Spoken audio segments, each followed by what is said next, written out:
Sujatha aunty, అమ్మేం చెప్పింది? ఏమన్నారు? ఏమీ లేదు. బాబానికి జ్వరం పెరిగిందనగానే అమ్మగారు కంగారు పడిపోయారు. మీటింగ్లో ఉన్నారంట. త్వరగా మీటింగ్ ఫినిష్ చేసుకుని వస్తా అన్నారు.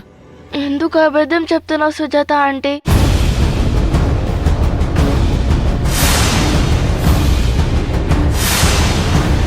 నీ మొహం చూస్తే నాకు తెలిసిపోయింది అక్కడ అమ్మ ఏం మాట్లాడిందో అని, ఎలాంటి మాటలు మాట్లాడిందో అని. అర్థం కాలేదా? అమ్మ తిట్టింది కదా. తిట్టారా?